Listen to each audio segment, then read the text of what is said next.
But it's 22 days, so.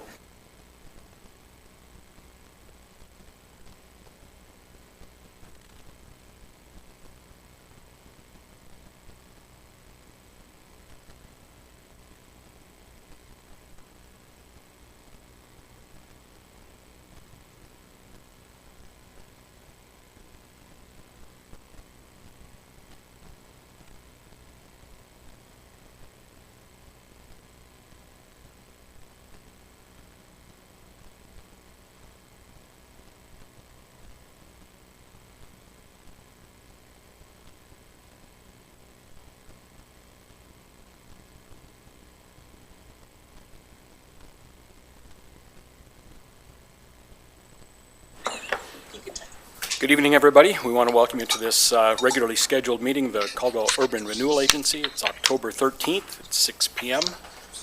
And we will ask our secretary to call the roll, please. Commissioner Porter? Here. Commissioner Brooks appears to not yet be here. Commissioner Warwick? Here. Commissioner Doty? Here. Commissioner Moore? Here. Commissioner Allgood? Here. Commissioner Cole? Here. Thanks, everybody.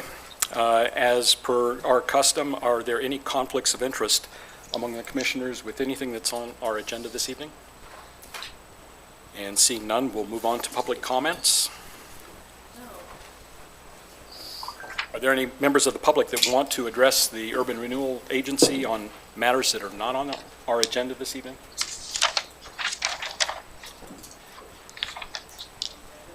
And we will wait till we see if there's anybody signed up. Yes, it's 50. Yes, nobody is responding.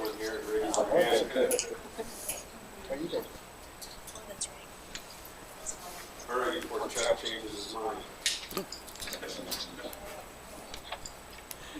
Tom is signed up, and he'll be doing a development report.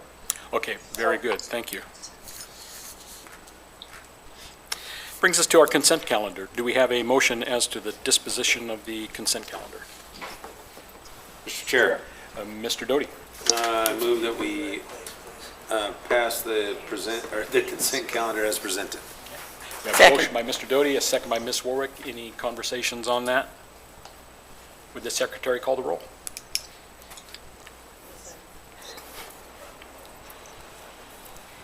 Commissioner Warwick? Yes. I'm sorry, Commissioner Doty, let's start over. That's fine. Yes. Commissioner Moore? Yes. Commissioner Allgood? Here. Commissioner Yes. Cole? Yes.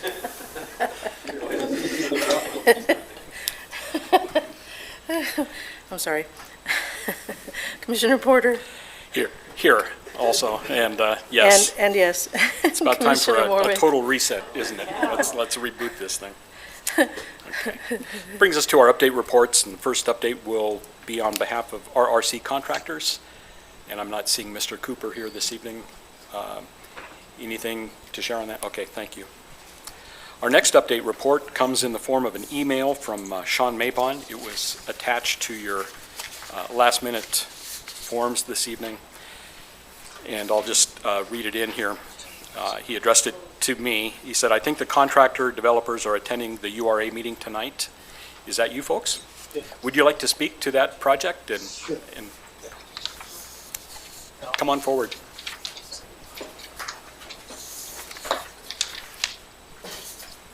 And welcome. And if you could give us your name and your title. Tom Bevan, Managing Member of TS Development, LLC. Welcome, Mr. Bevan. Thank you, sir.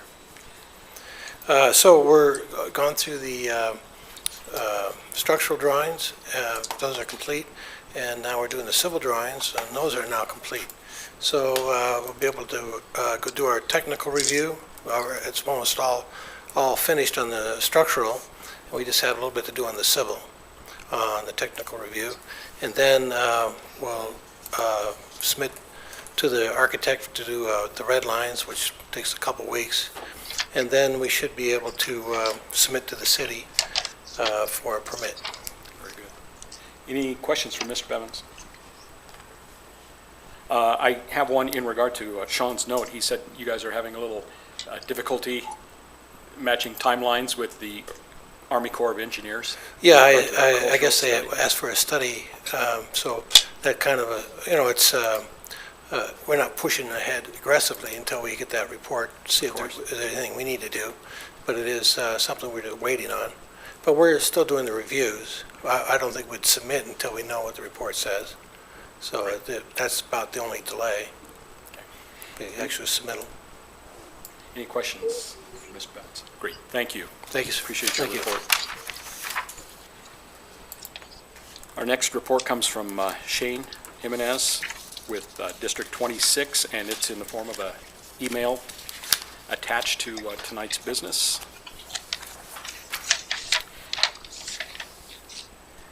After you've had a couple of seconds to review it, we'll see if there are any questions. Mr. Chairman, Mr. Moore? I've got a question, and maybe it's for Mr. Hilty or Stephen.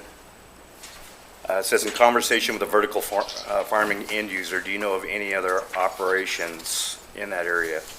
I guess, what are we talking about, operations?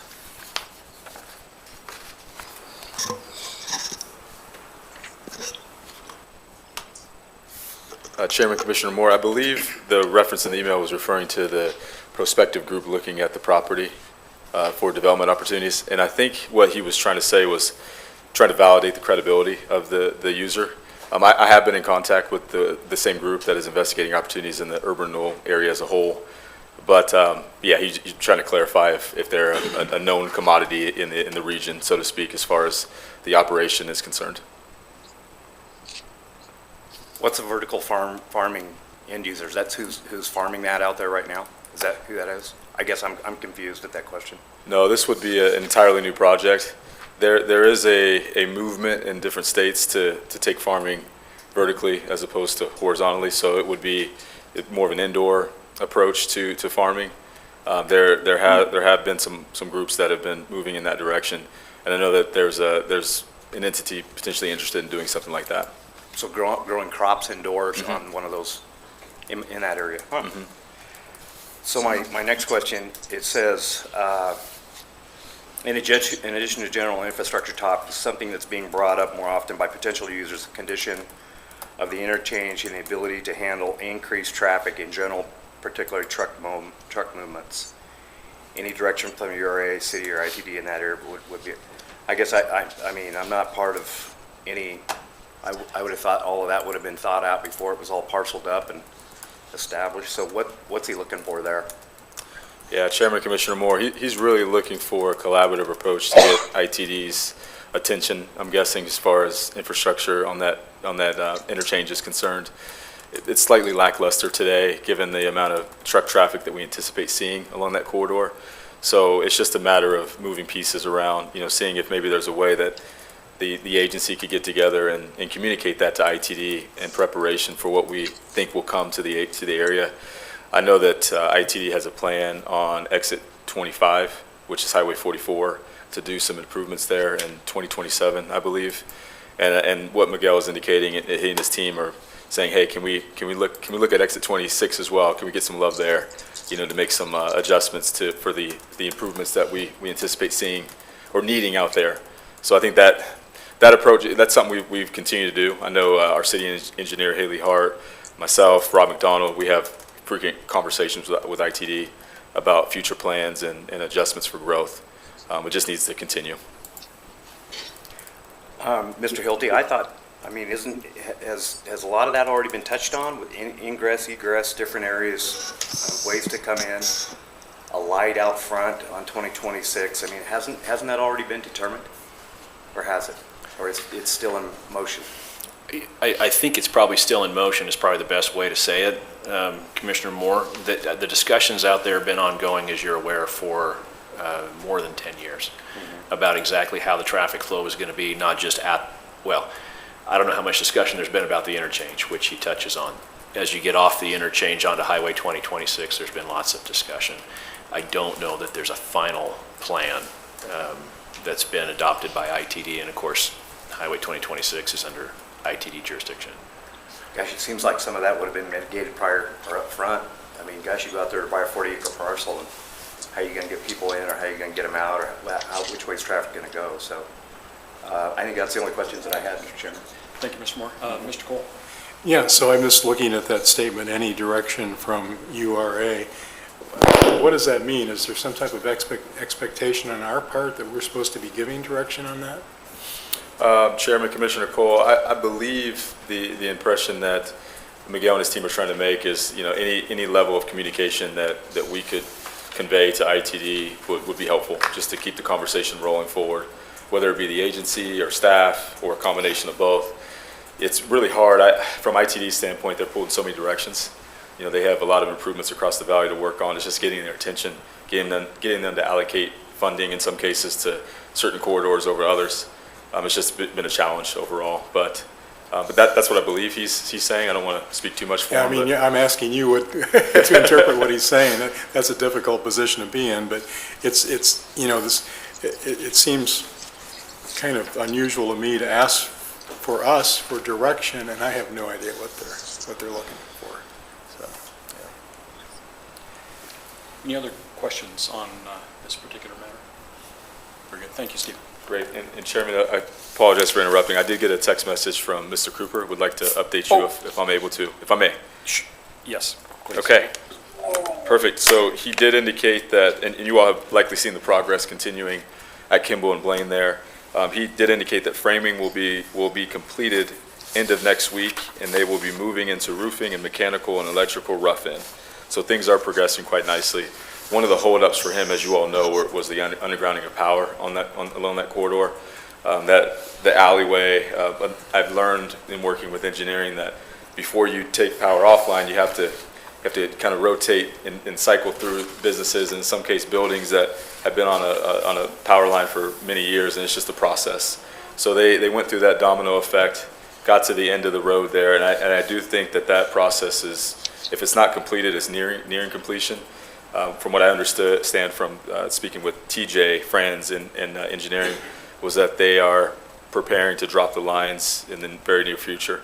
So in terms of getting folks onto the new power source, I think they've gotten there. So that has allowed Derek and his team to move forward in the manner that you all see today. Thank you. Any questions on Derek's? Mr. Chairman, if I could, I had this under the attorney report, but since we're talking about that project now, if you'd permit me, I did exchange emails with Derek and his team in the last couple of weeks.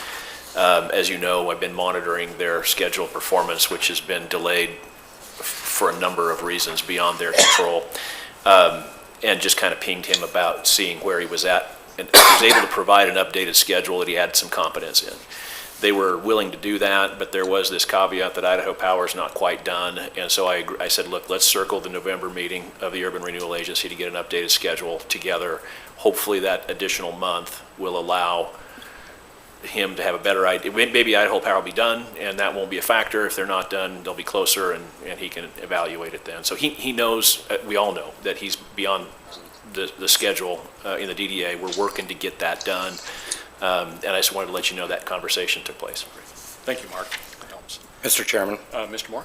as part of my day off today, I did walk 3/4 of it and walked around it, so it's coming along quite well. So I think it's kind of nice to see.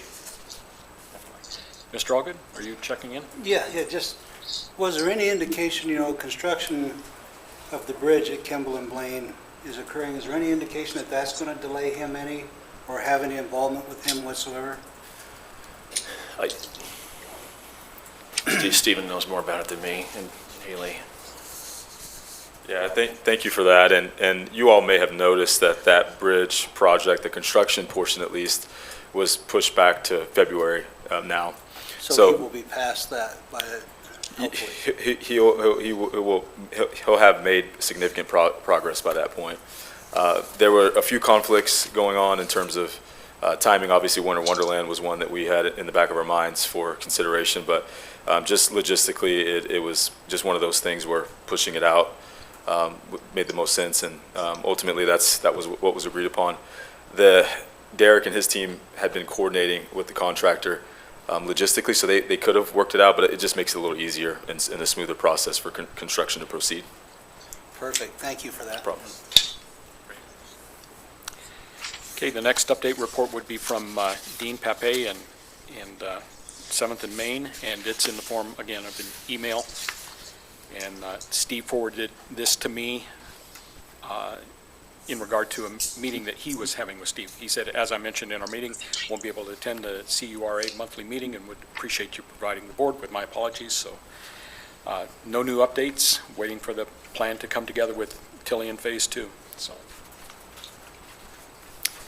Mr. Chairman, I have a Mr. question about that email.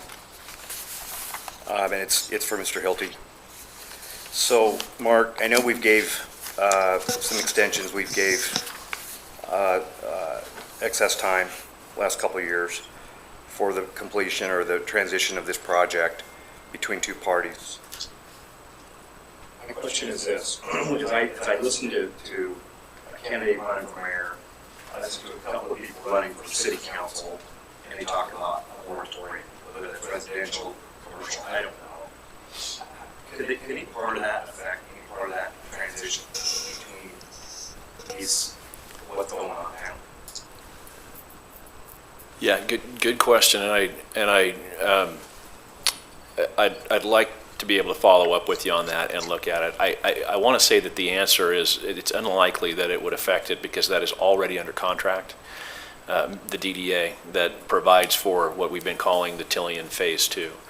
And that could take the form of being combined with the adjoining property, or it could take the form of, something site-specific, right? That was the purpose for the last delay, was to see if there was a way to incorporate it into the larger project.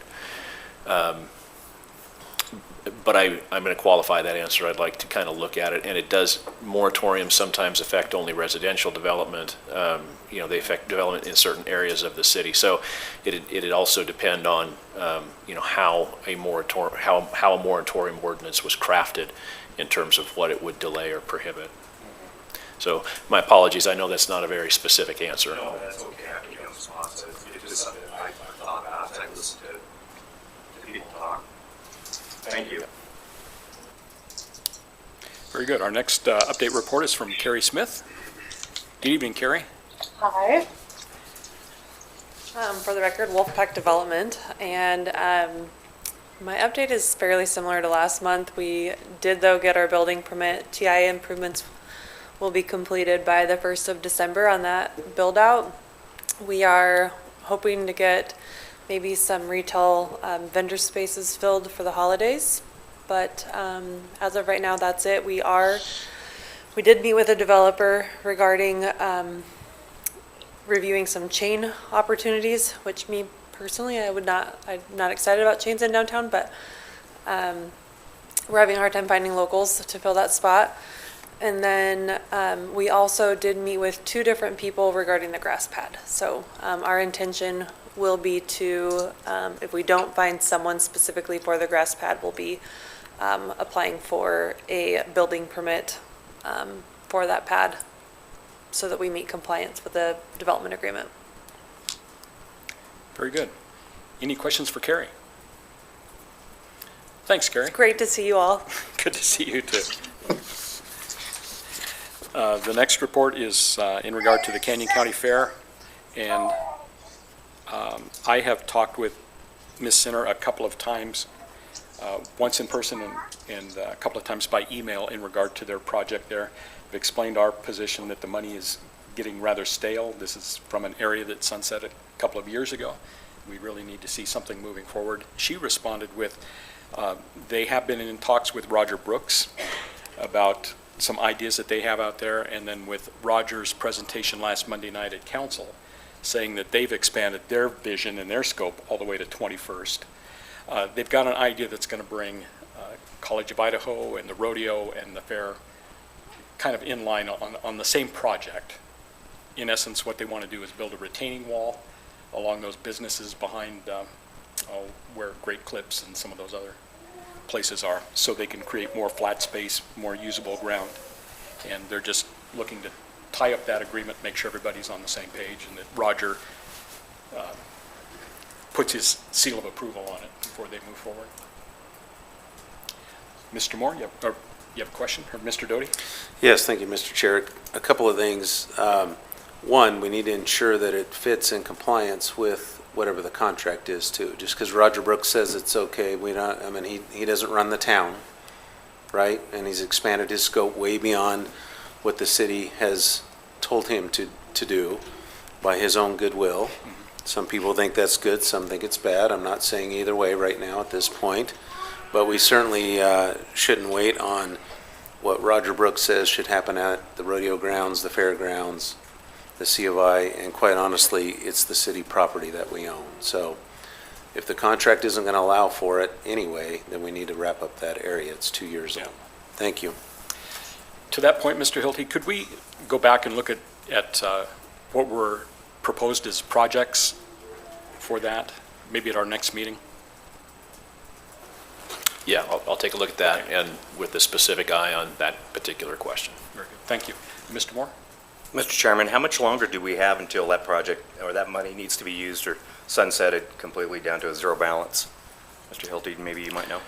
From a legal standpoint, there's no specific time frame imposed by the law. As we closed out that east area, we were in communication with the Tax Commission and said, we've got some projects that are not going to be done. What do you want us to do? And they said, as long as there's a contract, as long as there's funding set aside and allocated for it, you can ride that to the finish line. So we're not under any particular legally imposed time frame.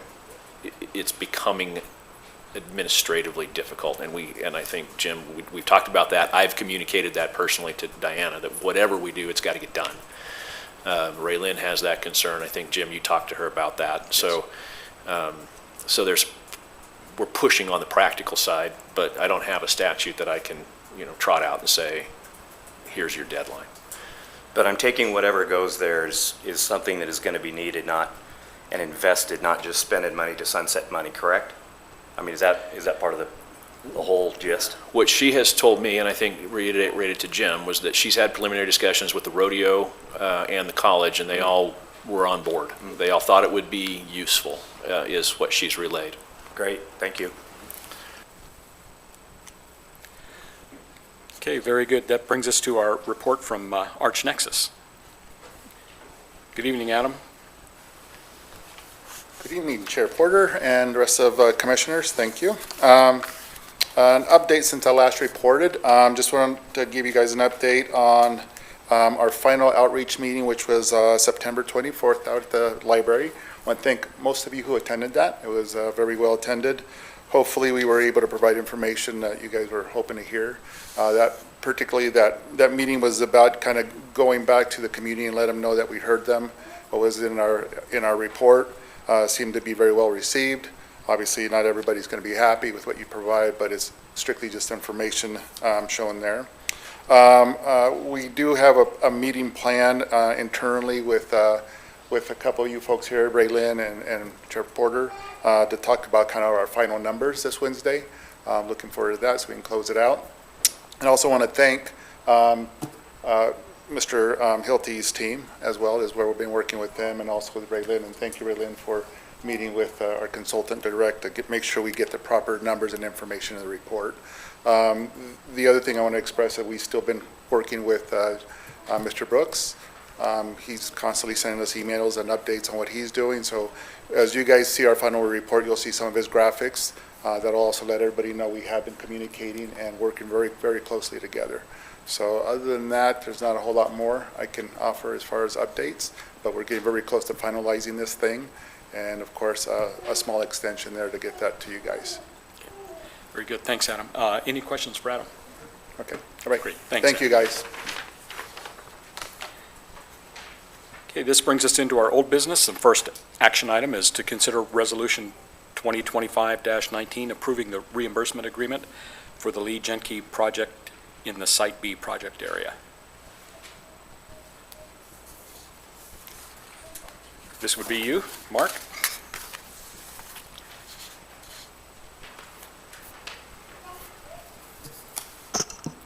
My apologies. Good evening, Commission.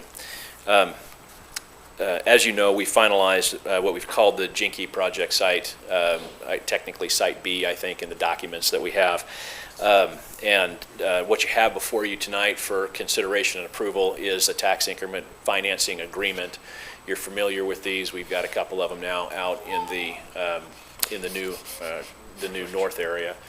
And what it does, just to start, I guess, at the 30,000-foot view, is when the agency doesn't have increment available, one of the financing arrangements that's beneficial to the developers, and this again was the discussion from the beginning with Lee, was that he would build infrastructure, and I say infrastructure because there are certain things that the Urban Renewal Agency can do, and many things that it cannot in terms of a private development. But infrastructure development is one of those things it can do. So he had projected his costs for infrastructure that would be that the agency could pay for, and then instead of pay for it up front, he will have to pay for it up front, and he will build out his project, and then it'll eventually become on the tax rolls, and there will be increment revenue provided. And then out of that increment revenue, he will be reimbursed for what are described in the TIF agreement as eligible costs. And so those are the things that are eligible for reimbursement with urban renewal increment money. It's taken us a while to get here. I think if we consider, I don't want to get off on a tangent here, if we consider doing another small site-specific urban renewal area, we got some lessons learned here. Ultimately, it'll be up to you as commissioners. One of the problems with the tool is it's slow to come together for some reasons that are beyond all of our control. We were waiting initially for 5 months to get the tax information we needed, and that was not that was not the county's fault. It had to do with where we were in the calendar year and when we could get numbers for that base assessment roll, which was necessary then for the feasibility study. But I digress. The agreement that you have provides for identified about $175,000 of projects. Those are on Exhibit B. They're itemized there with their estimated costs. The costs are estimated, but it is a not to exceed. And so if his project comes in under that, he doesn't get the rest of it. He only gets what he spends. If it comes in over that, he just gets up to that $175,000 max.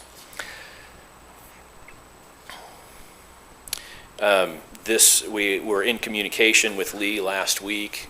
You got probably an updated version from the clerk on Friday. That was because his input came to us Friday morning after he had seen it in the agenda. We had been working with him, but he had a few changes, and we were able to get those plugged in to the agreement. So with that, that's my report from legal standpoint. This is ready to go. It is what we have been talking about for quite some time with Mr. Jinke's project, and I would stand for questions.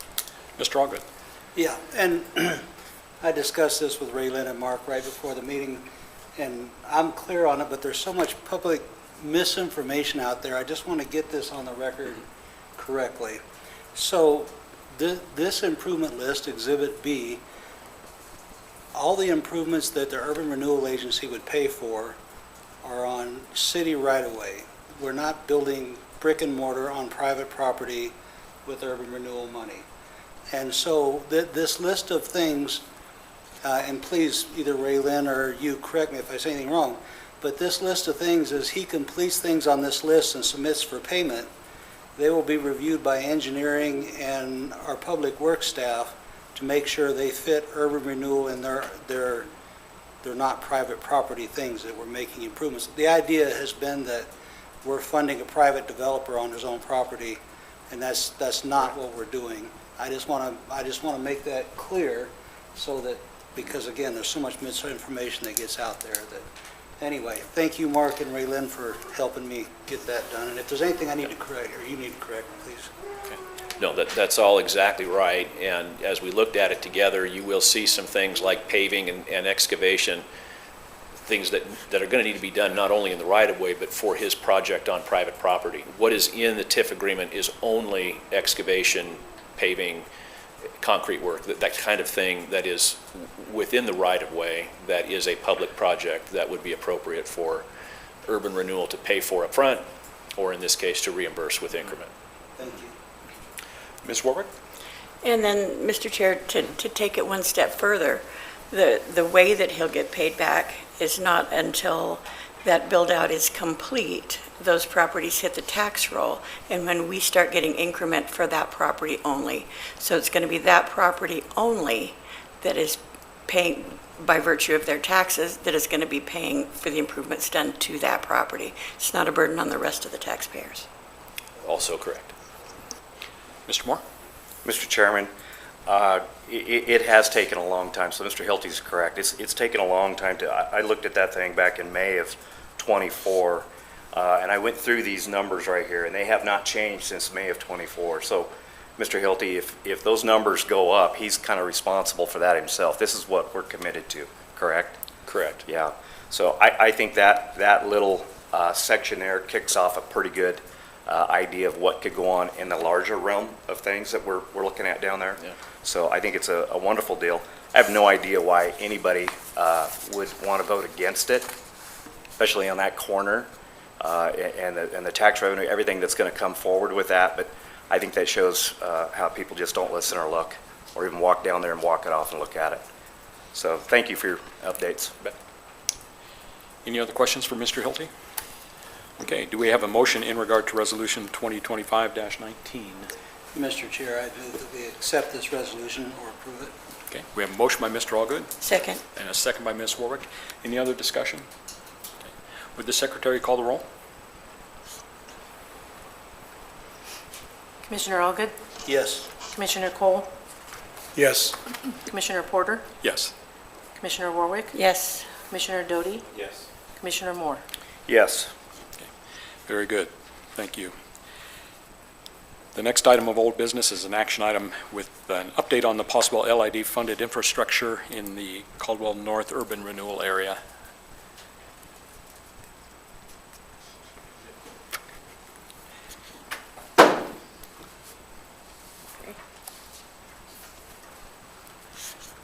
Dramatic entrance there, I apologize, but wanted to give you guys a brief update on this matter. So the most recent conversations I've had revolve around Mr. Ted Caldwell and that property, which is the subject, I would say, of most of our discussions regarding infrastructure improvements in the area. I have talked to him most recently about the potential of that road being built out and through his site, and I wish I had a more visual or better visual to provide. But essentially, the city has right-of-way that we've obtained from Ted Caldwell through his property that will be the extension of Chicago Street. Within that street, we'll have water infrastructure that will trickle down to the south, feeding into the property that you are familiar with. WeatherTight Roofing owns it. They want to build a facility there to accommodate their growth. So we have to get there somehow, some way. So I think this LID is, it took a little while for Mr. Caldwell to digest the dynamics of it, to understand what it looked like and what it represented, which, to his credit, he did a lot of research and came back and said, hey, I'm getting more comfortable with it. Now the city is just going to have to work with Mr. Caldwell on a structure to see how we can figure that out. It's going to be city urban renewal, tie-in and whatnot, but ultimately figuring out a path forward to see how, what needs to come together, given the projects that he would like to move forward with. So that's where we're at. I would say that they're progressing well. I will have a much stronger update and some better visuals next month. But in a nutshell, I would say that the discussions are progressing, and I think we're making some headway with the primary property owner in the area. Very good. Any questions for Steve? Mr. Moore? Mr. Chairman, Stephen, so as you're saying, Chicago will go all the way through to 2026, correct? Can you tell everybody or let everybody know, either you or Mark, what Mr. Caldwell has done to enable that project?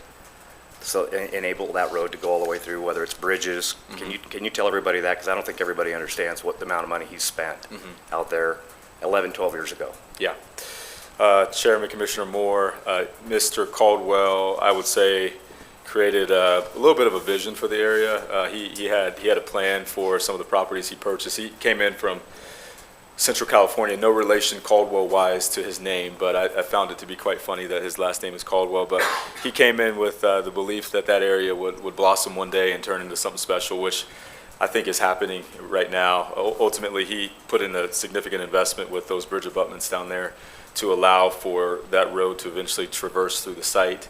The configuration of the road hasn't been determined. It will be predicated on how development occurs, but ultimately he paved the way for that to happen. I don't know the exact investment, but it was hundreds of thousands of dollars to invest there without, Mr. Caldwell certainly hasn't been reimbursed for that. So really it was an investment that, he was banking on the fact that the city of Caldwell would eventually grow into that area, which is done today.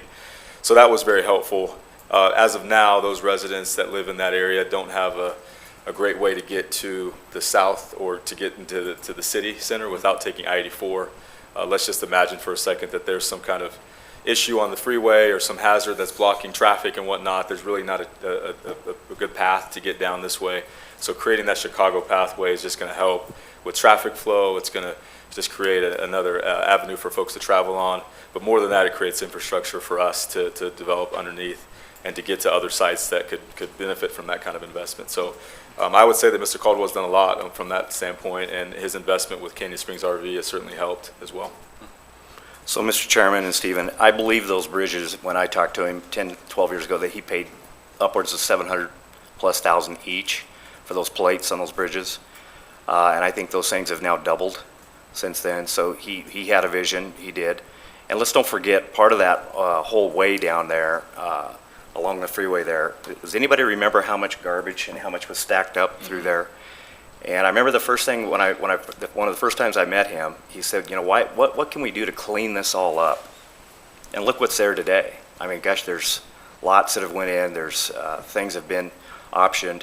So I think it's pretty neat, the vision that he's seen out there, the amount of cleanup that's opened up some growth out there that was nothing but Russian olives, and so I'm excited to see that. And yeah, there's no more having to get onto the freeway to make it over to Centennial Way. You can take Chicago all the way across. So I think it's going to be a great thing. Yeah, I agree.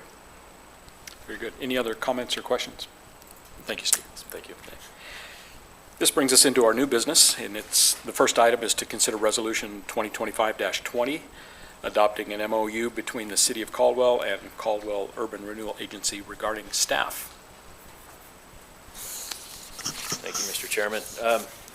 Before you tonight's a resolution approving an MOU between the agency and the city.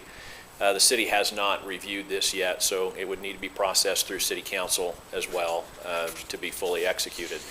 It's really a process document, documents some things that have been ongoing for many years. As you're aware, city employees have assisted with urban renewal meetings and urban renewal projects and reviewed documents and given approvals and those types of things. Engineering, planning and zoning, finance, and historically the agency has paid for those services. So this document before you sort of arose, I think, out of a discussion with Commissioner Allgood about transparency and Ray Lynn about making sure that what she does with money is well documented. The document itself really just says that the city will continue to provide these individuals that can perform these tasks, and then what would be paid for those would be handled annually through the budget process for the agency. And so that it's not committing any particular number of dollars to that. The agency's needs are likely to change over time, and I think that's something that'll just be left to a budget process when we get there. But really documenting the kinds of services that the Urban Renewal Agency is using and will need in the future, and that the city will provide those, and there will be a financial arrangement worked out for each fiscal year. So with that, I stand for questions. Very good. Mr. Cole? Yeah, question. So is there any formula that's been established as how that's going to be determined then, or the amounts? I don't know, Raylyn. That's all you're talking about. I mean, is that something that we deal with later, or does it need to be in this document? You're talking about the formula for calculating how much. Yeah. Yeah. What this document contemplates is that would be handled in the budget cycle for the agency and for the city. Okay. I'm not aware of a formula, Raylyn. Do we have? I mean, it's just a good faith effort on both parties' parts. It's a memorandum of understanding. Okay. It's a mutual understanding, is what's intended. I think the formula would be like trying to determine like the actual hours or estimated hours that everybody spends, and then calculating the amount of like, here's what the city spends in kind, also based off of what the agency can afford, because sometimes what the city does, the agency might not be able to reimburse all at once or in that given year. And so it's going to be a back and forth between trying to decide Because if I just say, hey, this is all the expenses that we paid, and let's say that's 300,000, well, the agency can't afford $300,000 a year. So I have to be very reasonable about like, what can the agency afford while still reimbursing the city for the in-kind services? So. Thank you, that helps. Mr. Allgood. Yeah, I again discussed this with Raylyn and Mark a month or 2 months ago, and it's things we already do, but the agency and the city are very different entities, and we want to make sure they're different. And so even though we have been doing this for a long time, it's just my desire to formalize the process. So again, as Mark said, we have transparency, and the process of billing for hours and work performed is clear, so that if the public wants to know where money's at, we have formalized that method of moving things back and forth. Thank you, Mr. Allgood. Mark, is this something that we would need to renew every year? Does it become a housekeeping item, or is it just? No, Okay. it would, until there would be a need to change these terms, it would not need to be renewed. It would, of course, be supplemented by the budgetary Sure. arrangement, which does, as you know, happen annually. Great, thank you. Any other questions? Okay, do we have a motion in regard to Resolution 2025-20? So moved. We have a motion by Mr. Allgood. We have a second. Second by Mr. Cole. Any further discussion? Would the secretary call the roll? Commissioner Allgood, Yes. Commissioner Cole, Yes. Commissioner Porter, Yes. Commissioner Warwick, Yes. Commissioner Doty, Yes. Commissioner Moore. Yes. Very good. Our next action item is to consider invoices for payment as recommended by our treasurer. Good evening, Commissioners. So for the invoices I have for you, as a reminder, we have 2 separate fiscal years going. So if it says fiscal year 25, it'll be hitting last year's budget. If it says fiscal year 26, it'll be hitting the new fiscal year 26 budget. Okay. So $17,812.75 for the October Economic Development Contribution, $12,891.66 for the monthly admin fee, $6,800 for the September attorney services, $24,174.85 for Project 24, $462.12 for Microsoft 365 renewal, $98,939.75 for Project 12, $50,000 for the wayfinding signs, which is Project 26, $15,512.06 for the feasibility study through August 31st, 2025, and $17,477.70 for the feasibility study through September 30th, 2025, for a total of $244,070.89. Thanks, Raylan. Ms. Warwick. Thank you, Mr. Chair. Just a question, Raven. Looks like we're going to have to start kind of counting our pennies a little bit, because it looks like with that new position, Yes. we're going to be paying around $11,000 or more just in regular type fees. That is correct, yes. Okay. So that's what made that happen, right? The new position? Yes. Thank you. Any other questions? Okay, do we have a motion in regard to the invoices for payment? Mr. Chair, Ms. Warwick? I move we pay the invoices as listed. Okay, we have a motion. Do we have a second? And second by Mr. Allgood. Would the secretary call the roll? Commissioner Warwick, Yes. Commissioner Doty, Yes. Commissioner Moore, Yes. Commissioner Allgood, Yes. Commissioner Cole, Yes. Commissioner Porter. Yes. Brings us to the treasurer report, and the first matter is an action item to approve the monthly cash reconciliation report. So as you can see from the 2 reports, we didn't receive very much in increment. We usually don't towards the end of the year. For the north area, we received $127.42, and then minimal past dues from the east.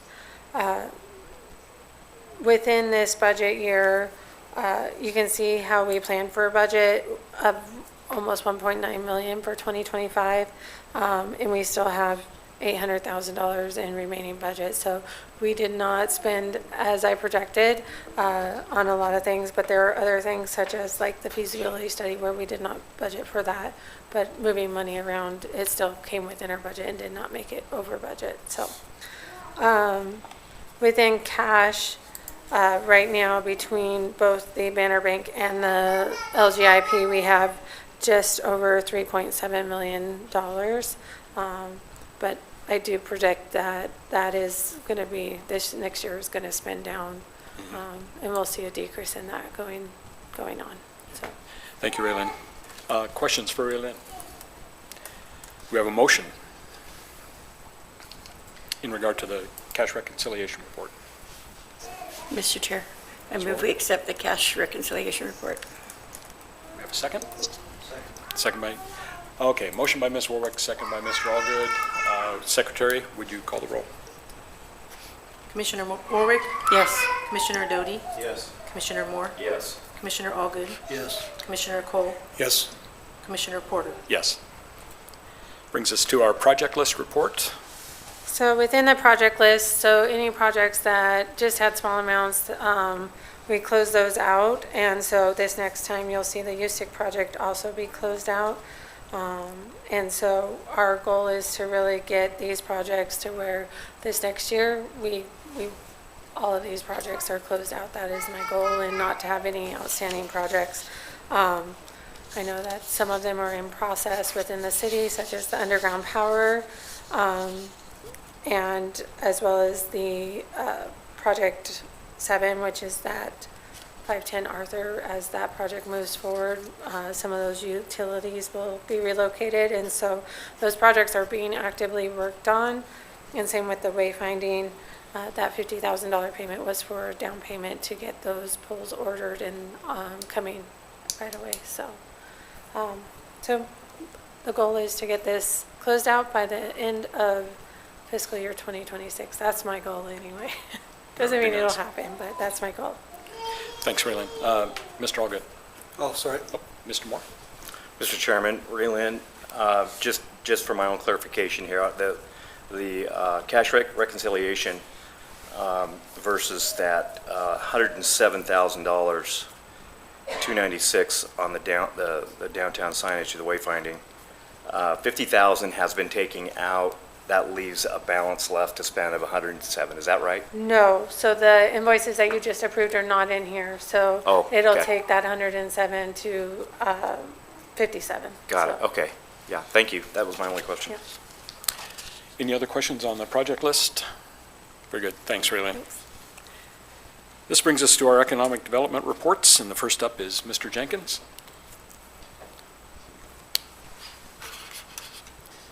Good evening, sir.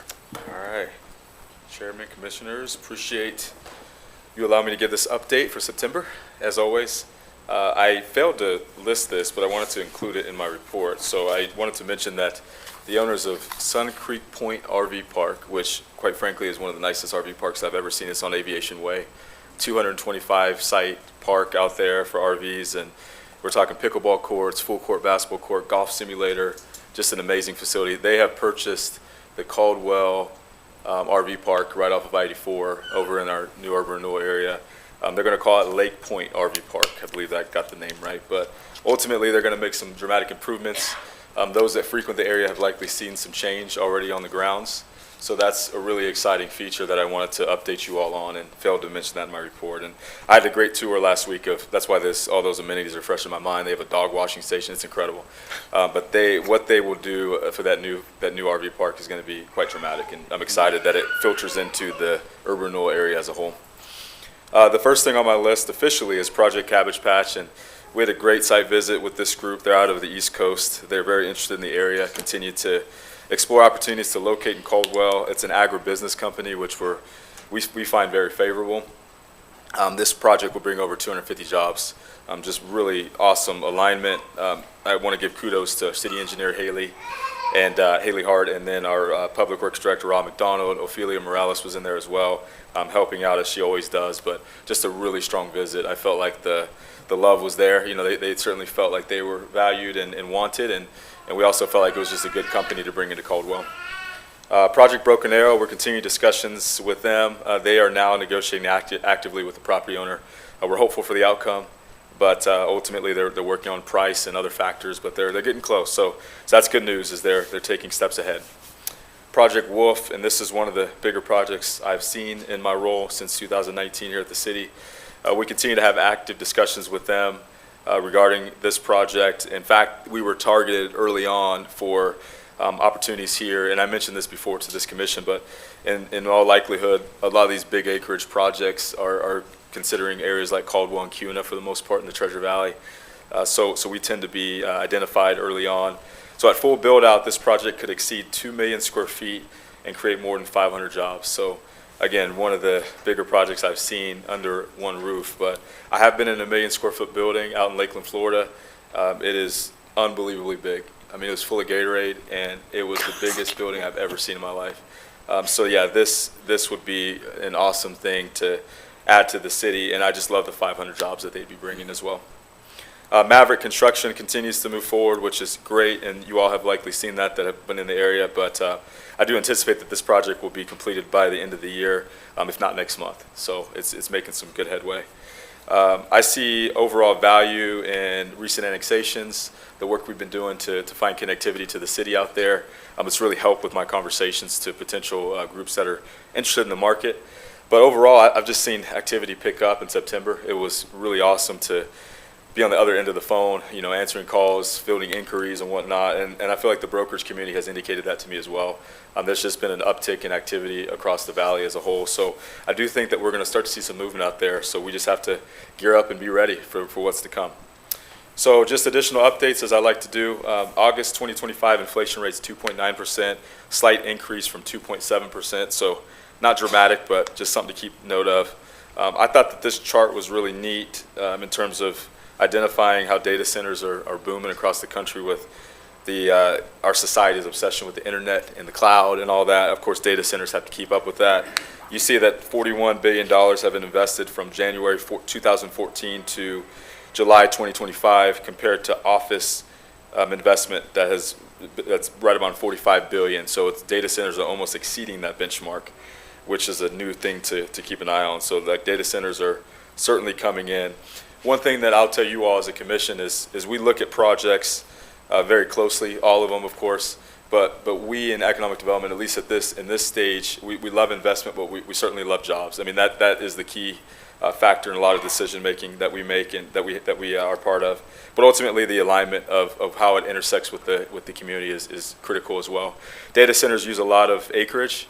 They don't provide a ton of jobs, but the investment's pretty dramatic. So we're less hot on those, but we will look at it ultimately and see if it's a good fit.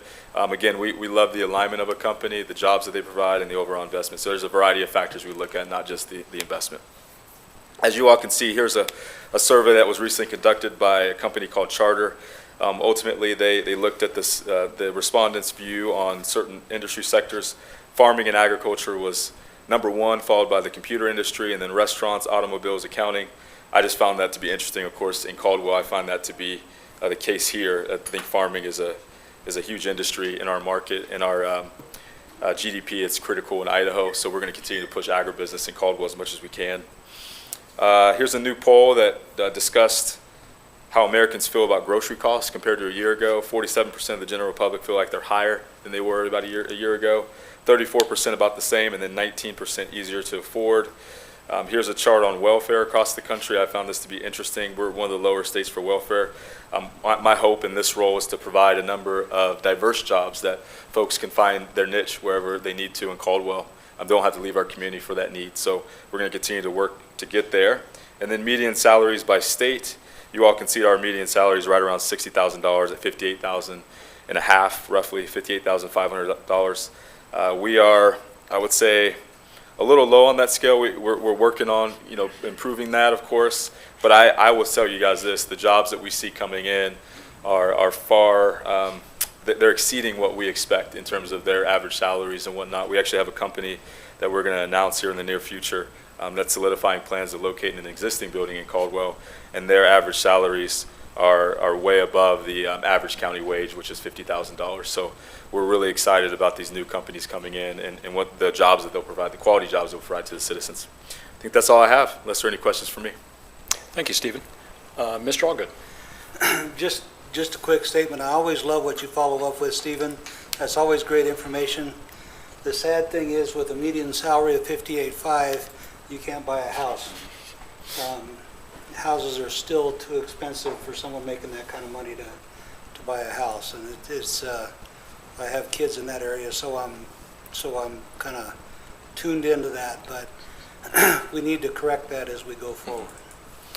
I agree, and Chairman Commissioner Allgood, thank you for making that point. I spoke at a Nampa Housing Summit last week, and we talked about that very thing. And I think, this agency has had that topic on their minds, on your minds, for a long time. And one example of that is the Lee Jenke project and providing, an outlet for affordable housing that wouldn't be available otherwise, keeping it at I think a price point that is more or less entry level, or at least it used to be, but at least creating avenues for people to afford a home and to move into a home where they couldn't do otherwise. So I appreciate the agency's approach in that effort. Mr. Moore? Mr. Chairman, if you take a look at that example here of what Councilman Allgood just made here, I mean, 58.5, gosh, how do you buy a home in California at 70,000? How do you buy a home in Oregon at 65 or Washington at 76? I think there's a lot of other neighboring states with the same kind of problem with what we have. How do you fix that? Heck, I have no idea. I'm an economics guy too. What's there is there. There was so much COVID money printed. The dollar's so inflated. And inflation's went up, 2.9%? 2.7 to 2.9. So I don't know how we ever would come across that. If somebody finds a formula to that, boy, they'd definitely set the world on fire. My question is this to you, Stephen. What brings business, what makes business want to come to Caldwell or reopen, expand, start up? What's bringing it to Caldwell? Chairman Commissioner Moore, I would say one of the most critical factors is quality of life. We've done a really good job as a city creating an environment that people want to be a part of. That's been super helpful, starting with our downtown and then building outward has been terrific. The addition of Home Depot, the future Fred Meyer that's coming, future Winco, other commercial and bigger national entities coming in to fill the void of our shopping deficiencies is going to help over time. I had one company that is branching off of another that is going to make a significant investment in Caldwell. They specifically elected to stay in the city of Caldwell. Another factor is our workforce. We have a younger community. Our average age is about 30. So that's helpful when you consider investing in a community that is you're going to need a growing workforce. You're going to need folks to fill positions where they're needed. So those things are all factors in the decision-making process. Cost of land used to be something we could tout. I don't know if that's the case so much anymore, but nonetheless, we have a variety of variables that have helped us to attract the attention of a lot of groups looking to come into our market. So as you see it, and as you get in touch with people, and you're meeting with people every month, business people, businesses, as we have a candidate run for mayor that's saying that we're going to entertain a moratorium, 6-month moratorium. We got city council members that are saying, yeah, we want to support a moratorium. How's that going to affect the commercial side of things here in town, and the future of that, and the people that are here? I went to a grand opening. You were there, Home Depot. How much do you think their business plan is predicated on the growth that's been going on here in Caldwell? D&B across the road. Any of these businesses in downtown. I was around here in the 90s trying to work. I remember when there was kind of a moratorium that was in place and there wasn't anything going on. How does that affect us? How do you see that affecting your job, our area? Can you speak to that? Yeah, so Commissioner Moore, great question. I would say, so I played basketball, as many of you know, and my dad used to tell me all the time, like, hey, because I used to get frustrated. It's a team sport, obviously, and you're one element of the team. Control what you can control, right? So do what you can to keep everything afloat that you have the authority and the power to do. So don't turn the ball over. make good passes, command, control, have control over the flow of the game as the point guard. So we try to do that in economic development, really just keep our focus in the same direction, regardless of some of the rhetoric out there. It does trickle in at times, but we keep a level of optimism when we talk to folks, making sure that they understand that, hey, city staff, like we have a vision here, we're going to stick to that vision. We believe we're going to reach our benchmarks that we've set for ourselves, if not exceed them.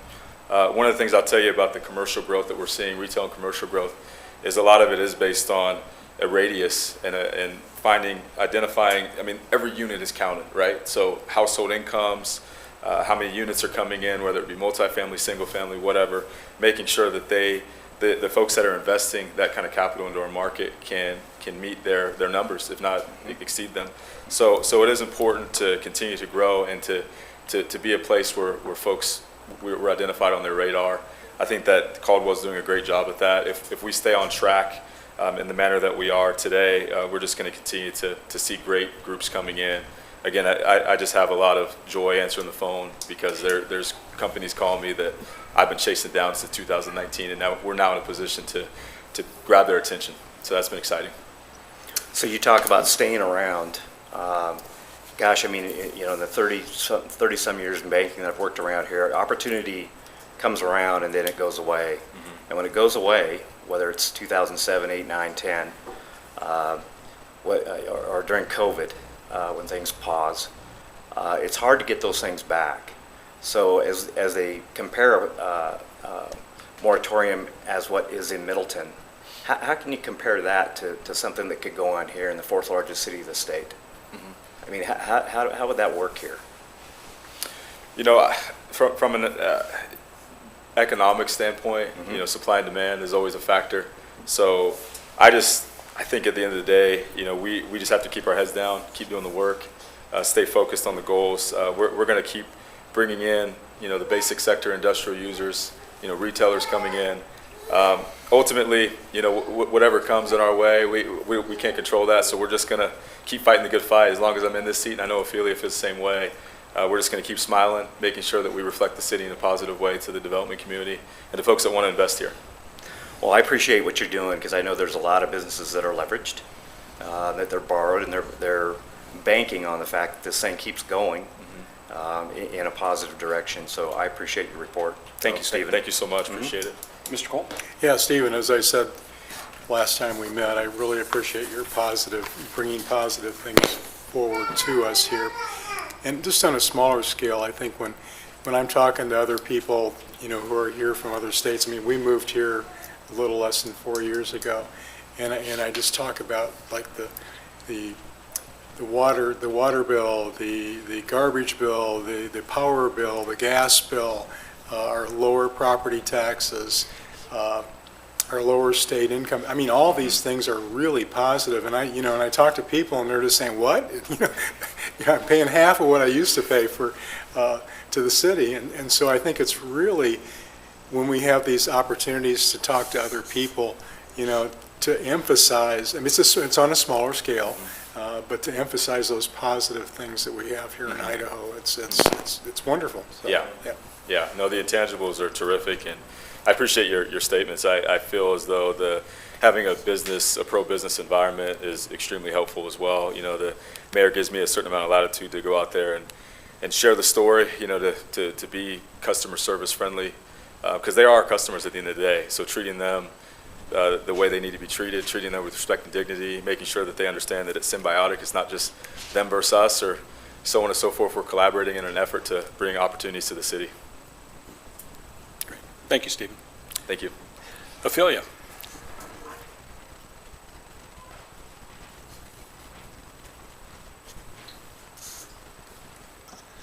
Good evening, Chair, Commissioners. I'm going to go ahead and start with the URA updates. I'm going to go ahead and start with the downtown property, Site A.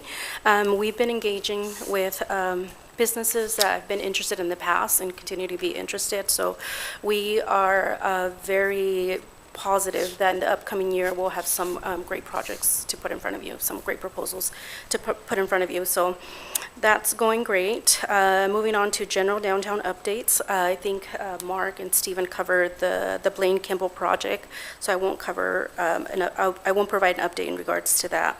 16 Main Street, I also reported that during the last meeting that the griddle will be opening up. It has since opened, and I do hope that you've all have visited them. They're wonderful people, and again, they expanded most recently here, and then I believe another one in Meridian, so we're very lucky that they chose downtown Caldwell as one of their expansion sites.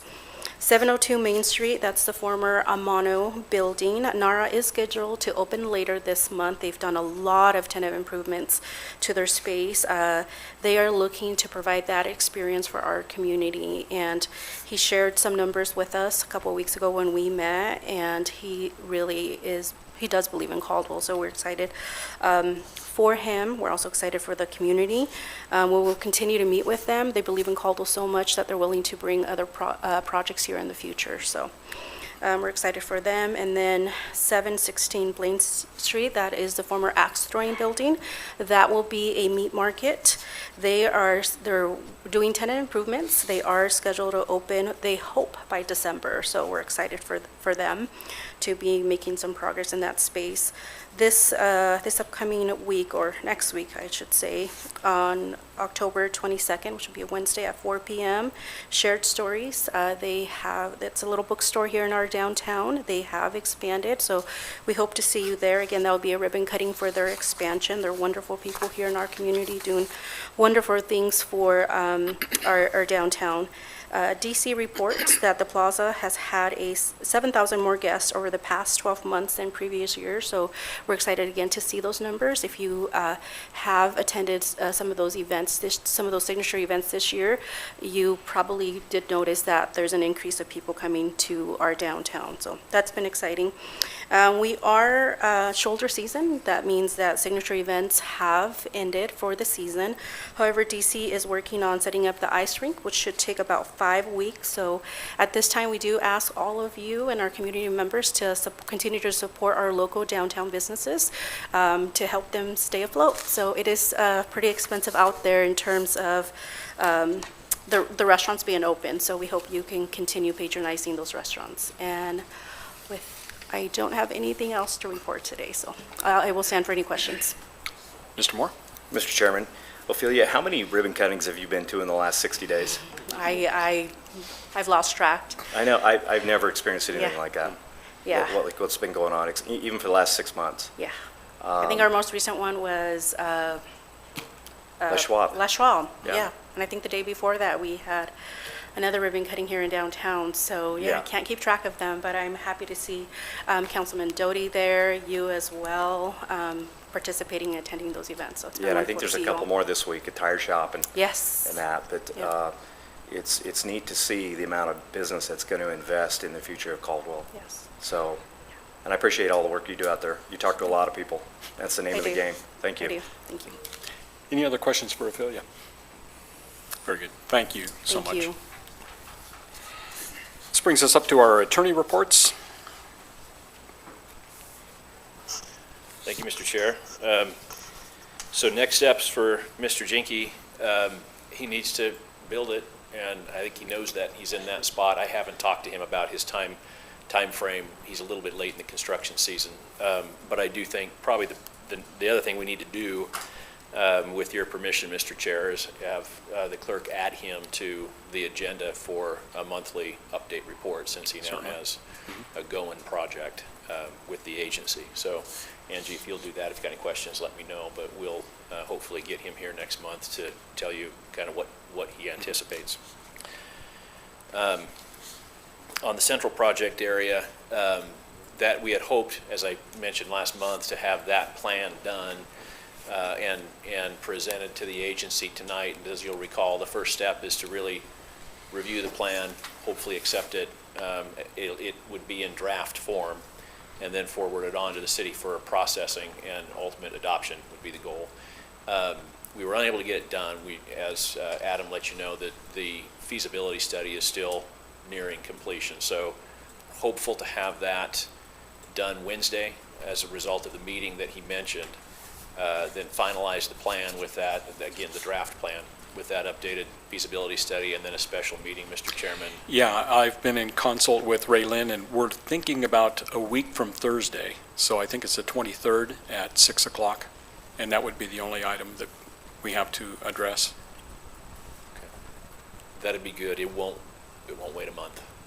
Yeah. We need to, we're running a little short on, we got time to get it done, but we need to keep it moving, and so, yeah, I strongly encourage that. Thank you. We talked about Derek Cooper's project at Blaine and Kimball. And the last update I have for you I reported last week on the Supreme Court case that dealt with the handling by counties of tax penalties and interest, and how that should be accounted for, at least to the other taxing districts.